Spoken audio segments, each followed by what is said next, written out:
Queridos irmãos e irmãs, esta semana da família, nós temos meditado muito a respeito da vocação. E eu vou começar justamente pela palavra vocação, antes de entrar propriamente no tema de hoje. E para falarmos de vocação, nós sabemos muito bem que vocação é um chamado que Deus nos faz. Eu vou tomar a ideia de Santo Tomás de Aquino, aquilo que ele escreve na Suma Teológica. Ele apresenta 3 chamados que nós recebemos de Deus. O primeiro, a vida. A nossa vida é um dom de Deus, um dom precioso.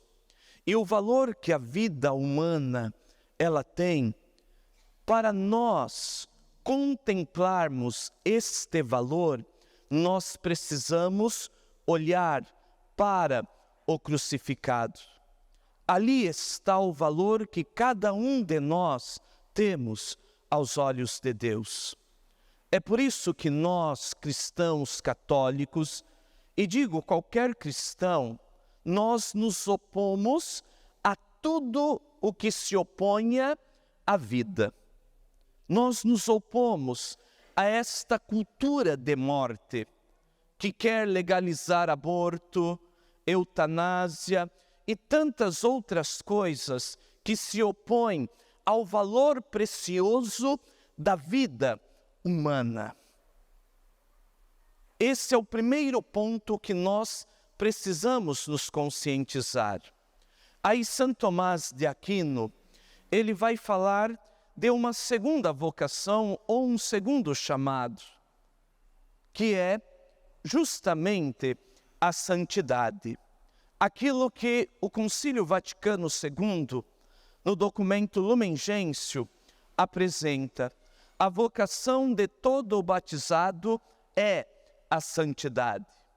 Poderia usar também uma frase de Madre Teresa de Calcutá, quando ela diz que a santidade não é um privilégio de poucos, mas um dever de todos os batizados. Somos chamados a viver uma vida de santidade, renunciando ao pecado, renunciando às tentações do demônio, para procurarmos viver uma vida agradável a Deus. E veja, agradável a Deus. Não é agradável também às pessoas ou a este mundo, porque se nós procuramos também agradar mais as pessoas que nos cercam do que a Deus, ou até mesmo nos adaptarmos e acolhermos as ideologias pagãs da sociedade atual, nós desagradaremos a Deus nosso Senhor. Então, ser santo também significa ter a coragem de assumir para valer Jesus e a nossa fé. E por fim, a vocação específica. E dentro de uma vocação específica, uns são chamados ao sacerdócio, à vida religiosa celibatária, outros a constituir a família. Mas o que tem em comum tanto a vida daquele que foi chamado ao sacerdócio, a vida religiosa e a vida familiar?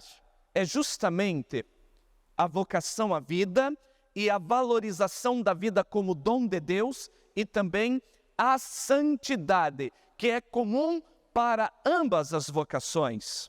Aliás, para todas as vocações. A maneira como nós vamos corresponder a este chamado, o sacerdote também buscando, se esforçando para imitar a Cristo na santidade, também através do laço matrimonial, homem e mulher, vivendo em santidade, a exemplo da família que Deus quis deixar como exemplo. A família de Nazaré. Composta, aqui está o verdadeiro modelo de família que Deus deseja: homem, mulher e o fruto, que são os filhos. Até porque é o Senhor quem diz: o homem deixará o seu pai e a sua mãe e se unirá à sua mulher, e constituirão uma só carne. Aqui está o projeto de Deus. Nós sabemos muito bem que existem outros modelos surgindo por aí, mas aí são modelos que os homens criaram, não o que Deus quis. Até porque, se em nome de uma cultura eu afirmar que estes modelos que estão criando por aí, eles estão certos, então eu estou dizendo o que é natural, quisto por Deus, está errado. Aí nós vamos ter que começar a rasgar páginas da Bíblia. A começar pelo capítulo 1 de Gênesis, o capítulo 2, onde Deus ele fala que criou homem e mulher. E ele os criou à sua imagem e semelhança. Para nós darmos uma resposta a Deus, esta resposta ela deve ser no amor. O amor nas duas vias. A via vertical, que é a minha resposta a Deus, o meu buscar em Deus, que é fonte de amor, porque até para eu dar uma resposta de fidelidade e amor a Deus, eu preciso do amor dele, eu preciso da sua graça. E responder também no amor horizontal, que é o amor para com o meu próximo. É óbvio que Jesus, ele aperfeiçoa este segundo mandamento, do amar o próximo como a si mesmo, dizendo lá em João 15, versículo 12, amai-vos uns aos outros como eu vos amei. Amar como Jesus amou, ele é o referencial. Porque quando eu amo como a mim mesmo, eu sou o referencial de amor. O homem é o referencial. Jesus, ele aperfeiçoou isso. E para nós vivermos no amor, nós precisamos permitir que Jesus, ele entre em nossos corações e preencha os nossos corações do verdadeiro amor, porque um coração preenchido do verdadeiro amor, ele vai ter a alegria de se doar. E aí entra a belíssima vocação sacerdotal, mas também a belíssima vocação à vida familiar. Se nós queremos viver no amor, na alegria que vem de Deus, é próprio do amor se doar, como Deus assim o fez. Um texto bíblico vai dizer que há maior alegria em dar do que receber. É justamente a doação. E o quanto nós precisamos nos doar dentro dos nossos lares. Doar uns aos outros, mas tendo como a fonte o amor de Deus. Ainda mais nessa sociedade tão bagunçada que nós estamos vivendo. Onde os contravalores, os valores do Evangelho, eles são colocados de lado.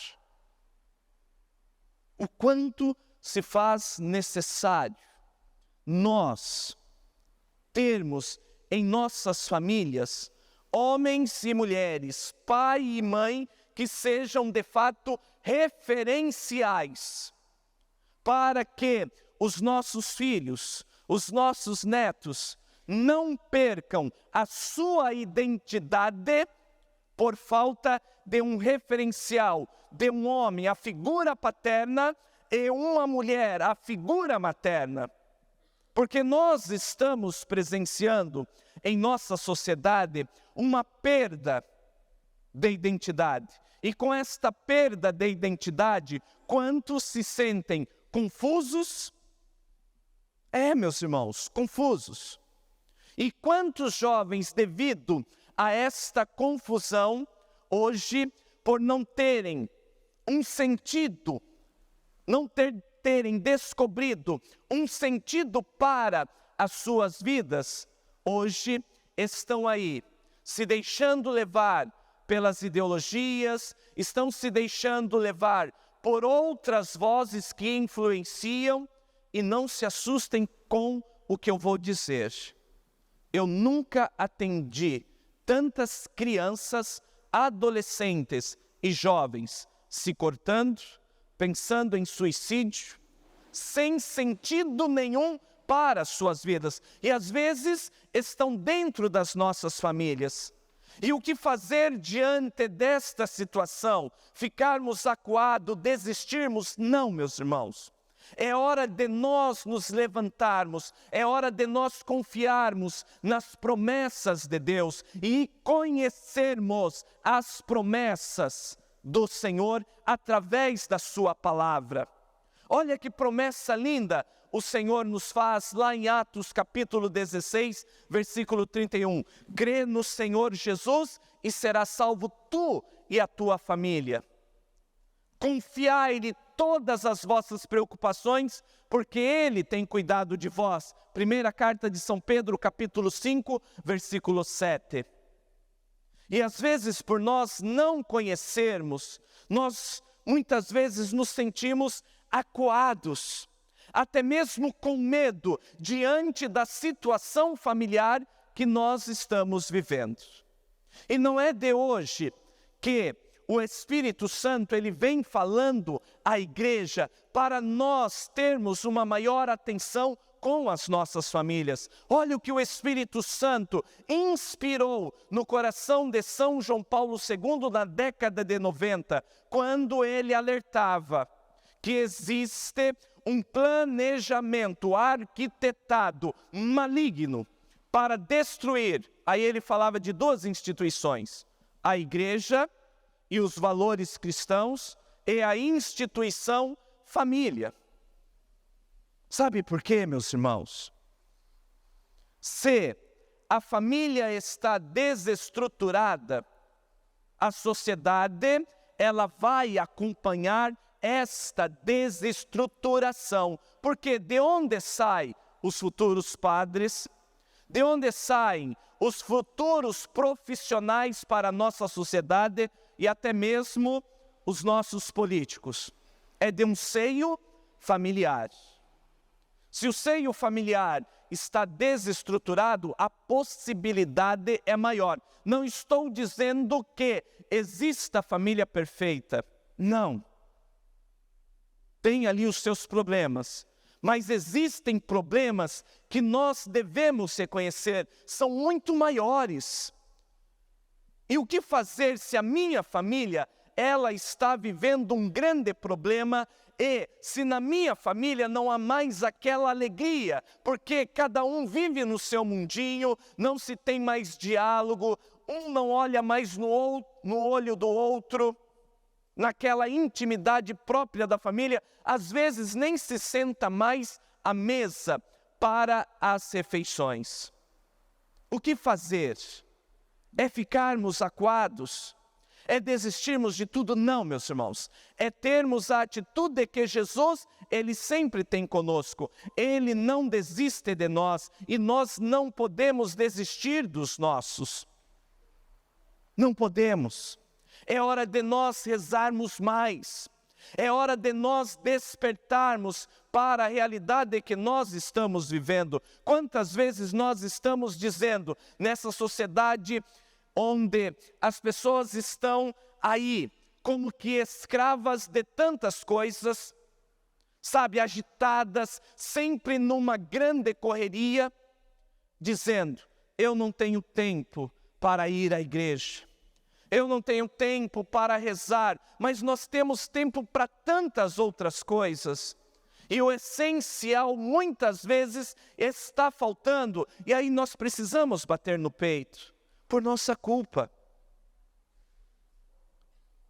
Pensem, o quanto de tempo nós gastamos nas mídias sociais, na televisão e com tantas outras coisas.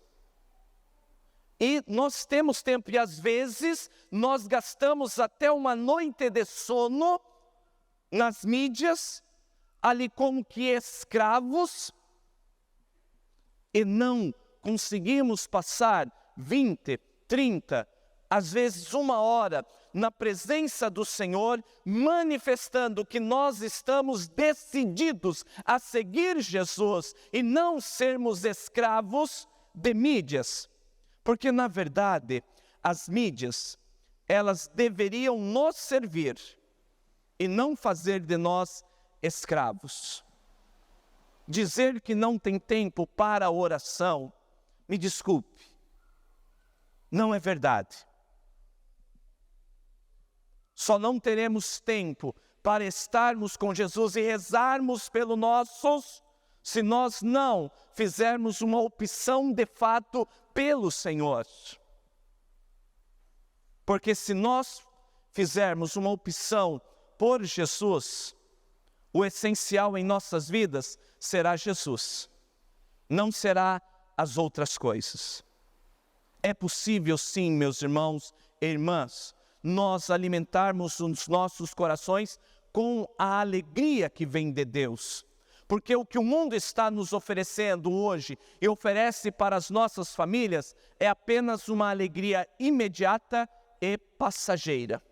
Nada é duradouro do que o mundo nos oferece, mas o que Deus nos oferece é para a eternidade. A verdadeira alegria nós só podemos experimentar em Jesus, não é nas coisas, não é nas coisas. Portanto, queridos irmãos e irmãs, servir ao Senhor com alegria significa eu permitir Jesus estar presente em meu coração todos os dias. E mesmo diante das dificuldades, das lutas que eu travo, até mesmo da enfermidade, Jesus, Ele me dará força, Ele me dará uma alegria que vem do céu.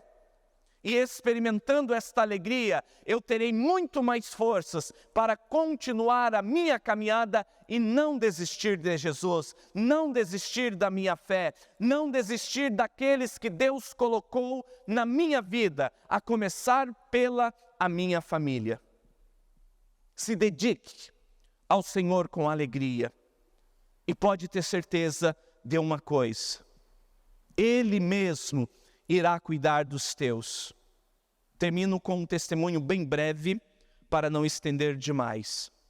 Eu tenho situações em minha família, na qual eu preciso rezar e muito. Eu não sei se chegarei a ver mudanças, mas eu tenho certeza de uma coisa: a parte que me cabe fazer, eu vou. E eu tenho experiência nisso. 35 anos rezando pela conversão do meu pai, que todo mundo julgava ser algo impossível. Mais uns 30 ali para que minha mãe, depois de 30 e lá vai tantos anos, voltasse para a igreja. Várias situações na família, e algumas ainda não foram conquistadas, mas eu creio que aquilo que Jesus, Ele diz, Ele cumpre.